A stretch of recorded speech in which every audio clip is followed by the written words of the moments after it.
So a big topic lately, and some of the economic data that has been shown, the CPI, the Consumer Price Index, has risen a lot, and I just wanted to go over a couple things about inflation and what you can do with your money today to protect yourself from inflation over time. Because if we look at the purchasing power of the dollar, with the amount of money in circulation, so this is the M2 money supply, is the red line, and that's the amount of dollars they're created.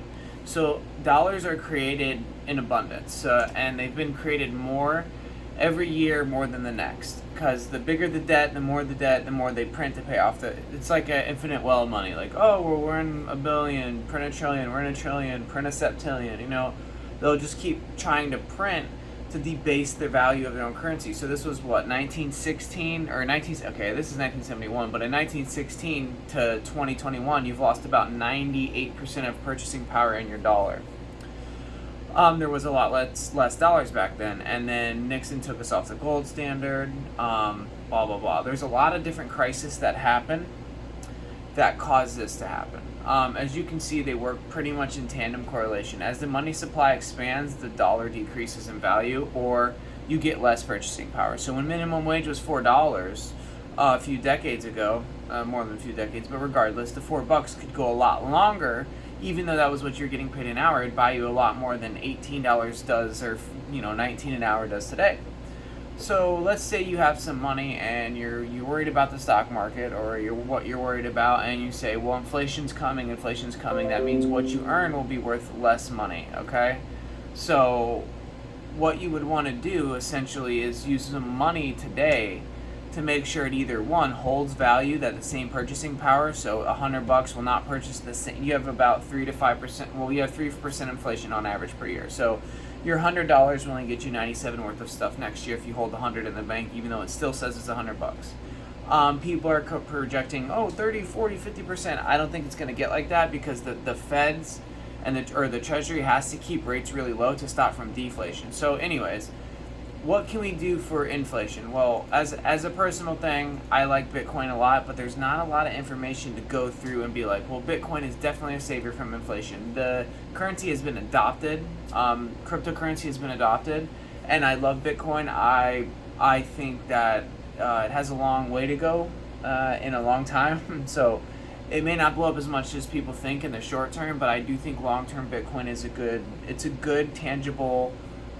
intrinsic value hold, or that as there's a fixed amount, 21 million total in the end, and it can be broken down into one Satoshi. So, and then through the blockchain, that's an encrypted database. So I do think that Bitcoin's really awesome.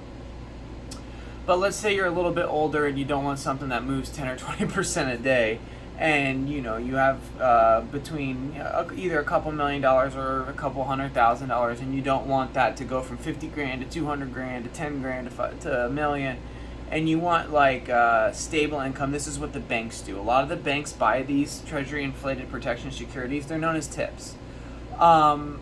They're used in portfolios also as diversification, or a hedge against the stock market, if you will. I mean, a bond is loaning money to a corporation, technically. So as inflation vamps up, if it does, then bonds are actually hurting, okay? Because you want to take on a lot of debt, because debt actually is, when inflation hits high and you have a lot of debt, the debt is easier to pay off because inflation's higher. Eventually, if inflation goes too high, wages will have to rise to match that. And say you borrowed $100,000 and you're only making 50 grand a year. In 20 years, you're making 80 to 300 grand a year. I don't know what the inflation numbers will be, but you can pay off that money easier. But Treasury inflated protection security is basically, so we've had, let's say, 5% inflation this year, roughly. Well, this Treasury inflation protection is going to give you that 5%. So it's going to maintain the value of the dollar for you at little to no risk at all, actually. The only risk being deflation, which we saw, if I can bring the chart up here, and we had the massive COVID crash. It was $100 for a share for one of the bond ETF, the Treasury, the one tip, okay. And now it's sitting at 127, and this is going to pay your rate of inflation. So if inflation does vamp up to crazy rates and you put $100 in, it's going to maintain the value of your dollar. So That's one way to go about it right there. This is the safe way for like people that are retiring that really don't want to lose any money. They just want to maintain what they have. Tips are the way to go because of the U.S. purchase. Like if you just hold cash in a bank or you buy CDs or you buy a bond and they're like, oh, we'll give you 2% and inflation goes to 6%, you're losing a massive amount of money even if you're still getting 2%. Buying a home is another way to hedge against inflation, though I think that people just think it's magic to build up equity in a house. You have between 1 and 5% a year of your home is going to be in repairs. You have property taxes. There's so much more that goes into just a home. You have to pay your fees, and then you also have if it's a fixed or adjustable rate mortgage, if you have MPI, the amount of money on your interest of your loan as well as it amortizes. So the debt amortization is also where you pay a lot of your interest earlier. Can you please turn that off? So the debt is going to amortize a lot earlier, and you're going to be paying a lot of interest on your home mortgage earlier, and then after 10 or 15 years of a fixed rate mortgage, you're going to pay a lot more towards principal. So that's where the debt amortization really pans out, and you want to check up to that because it's kind of like a student loan where at the beginning you're paying interest, and you're working real hard, and then later on you're starting to pay off the house, and a lot can happen throughout that time. So a house allows you to leverage more money. So if you go in with $50,000, they'll give you the down payment for like a $300,000 house or $60,000.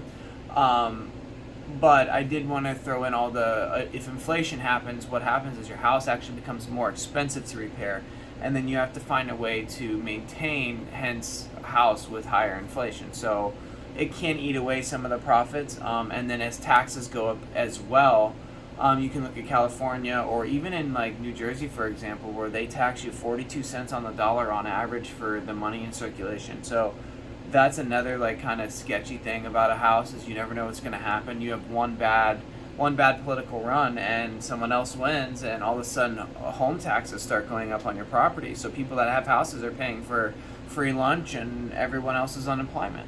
So that's where homes are. You want to be careful, but if you believe in the market and you don't want to get over leveraged, you can go into a real estate investment trust. And Walgreens, they own like the Walgreens on the land of Walgreens, the land of Starbucks, and everything like that. And when those companies make money, they also own residential. There's residential REITs. When they make money off of the mortgage, the debt, and they make money from Walgreens or wherever they make money from what business is selling, they pay back into that, and then you get money from the REIT. So if the real estate market does really well, you should just invest in REITs, and you don't even have to worry about. You wouldn't even have to buy a home. You could buy a REIT, and they pay a dividend to you. And if the housing market appreciates, so will the REIT. So So let's just, for example, there's different real estate investment trusts. That's the hospitality REIT. Like, let's just look at this is an act. Oh gosh, this is not 5 days. Okay. So as real estate, this is a residential REIT. Residential. Where's it at? So you can find a residential REIT and look it up. And as residential properties do better, though, I'm not really into any of the REITs besides Realty Income. And then the entire, so this is what I have recommended and liked a lot. So this is Realty Income. They pay monthly interest. So this right here was what happened during COVID. It consolidated and made a really great move over here. It has a way to go, but it pays monthly, and I really like that. So there's also gold. Gold's any tangible asset. So the last part of the video for inflation protection, you have gold, silver, because silver is going to be used in solar panels, electronic devices. Same thing with gold. It has conductivity properties, really, really good conductivity properties. And I really like water, like AWR. So these guys survived the Great Depression. They've been around since the 20s, this company right here. And they pay out a nice dividend, and the price of water will increase with inflation. So if inflation vamps up, clothes aren't really going to cost more because that's something that is in abundance. But something like water, food, you're going to see those hit the hardest, or the commodities. So there is a commodity curve as well that you could buy from futures contracts to track commodities and make money if inflation hits really hard. But this is the American States Water Company. It's been around since before the Great Depression. It survived the Great Depression and pays good money. and it's water. It's quite simple. Water is something that every human is made up mostly of. You're going to need a lot of water to survive, and you have a growing population. So as your population grows, guess what you need? You need more water, and you need more food to feed everyone. That's why you see a lot of the. I'm more an advocate of buying land than a home, because they take that land and they're turning it into farmland. Look what Bill Gates is doing, and a lot of these the hedge funds are buying up either houses or they're buying up massive amounts of farmland, turning the farmland into food because of your growing population. So they're essentially, these rich people are feeding the people that aren't really self-sufficient and causing the population to go parabolic while giving out more dollars, destroying the dollar, increasing the population, devaluing it while making profit off it, and it really does cause almost a domino effect for somebody that's not ready, because inflation inflation benefits the elite rich big time. This is the biggest wealth gap since the Great Depression, actually, and look who's making the most money. It's the ultra wealthy, because when they, like, their stocks are what benefit off inflation. Like, you can literally just check, like, okay, inflation is going to benefit them because they mark up their product and pass it on to the consumer. Well, your wage may go up 10%, the food price will go up 20%. That's why inflation has never been good. There was a president that raised minimum wage 4 times, and it didn't help anything. So it's not like we could all get paid $2 an hour and technically do better than getting $100 an hour if the rates are right and the money's correct. That's pretty much it. But Bitcoin doesn't have a lot of evidence behind it, but I love it. I think it's the ideal way. It's like mobile gold, right? It's the ideal way to carry around intrinsic value. The Treasury inflated protection securities, banks use them. The only problem you have with that is you may have a lie on they'll say inflation's 5%, you'll get 5%, but realistically, let's say inflation's 8% under the books, so you're gonna, that 3% difference you're actually losing out on, but it's better than holding cash in a bank. Then you have land, and there's positives and negatives there, because if there is some sort of deflationary fallout and the government doesn't, if the government hikes rates, home prices drop. That's just there's a natural pull, but they've kept rates pressed down, and they promised to until 2023.